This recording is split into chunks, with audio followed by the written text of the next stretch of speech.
Hey everyone, welcome back. In this tutorial, we're going to create a smooth morph text animation in After Effects. It's a clean, professional effect perfect for titles and logo reveals, and I'll guide you through it step by step.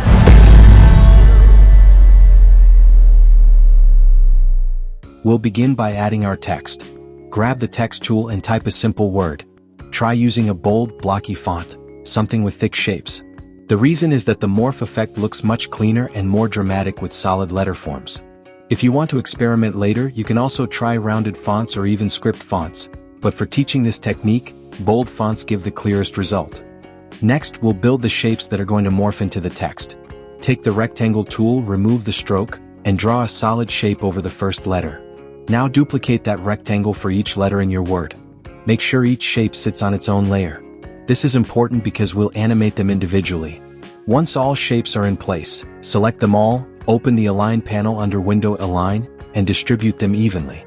This step ensures your shapes are spaced consistently, which makes the morph feel smoother. Before the morph itself, let's add a simple movement to bring the shapes in. At the 1 second mark, set a position keyframe for each shape. Move forward about little bit frames and shift the shapes to create a geometric motion. See, like this. Now, go back to 0 seconds and offset them slightly again to create some sharp angles. Right-click the keyframes, choose Keyframe Interpolation, and change the spatial interpolation to linear. This removes unwanted curves and keeps the movement clean. We can also adjust the timing to make the animation feel more dynamic. For example, I might move this shape a little earlier than the others, and maybe shift one more slightly forward. That small offset creates a nice, natural stagger so the shapes don't all animate in at the exact same moment. Now comes the magic part, the morph. Reveal the text layer beneath the shapes and trim it to match the timing of the transition. Create an adjustment layer by pressing Option plus Command plus Y. On this layer, add a box blur effect. Set the iterations to 6 for a smoother blend, and the blur radius to around 6 as well. Next, add a levels effect and switch the channel from RGB to alpha. By adjusting the sliders, we can control how the shapes and text melt together. This is what drives the morph effect. Important tip: leave a tiny gap between the edges of your shapes and the text.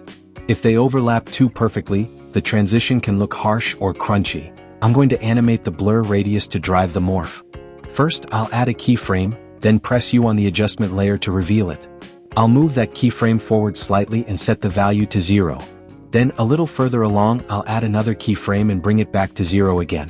So the blur goes from 0, up to 6 and back down to 0. That creates the smooth morph transition.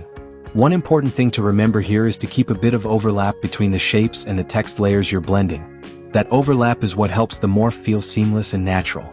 For opacity, shapes start at 100% and fade to 0%. For the text layer, we'll reverse the opacity animation. It will start at 0% and fade up to 100%. This way, as the shapes fade out, the text fades in, creating that smooth blend where the two elements morph seamlessly into each other. You can already see how clean and professional that transition looks. Use the level sliders to adjust thickness. The left side makes the morph chunkier while the right side makes it thinner. And that covers the core of the morph animation. If you want to push it a little further, you can add some turbulent displace to introduce extra movement in the transition. Apply it on top, adjust the amount until it feels right, and keep it subtle so it doesn't overpower the effect.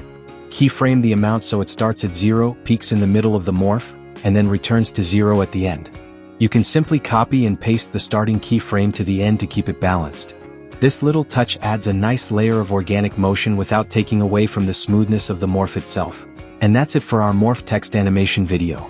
I hope you enjoyed learning this effect and can use it in your own projects. Don't forget to like the video, subscribe to Visual Nova, and hit the bell icon so you never miss new tutorials. Thank you for watching, and I'll see you next week with another exciting video.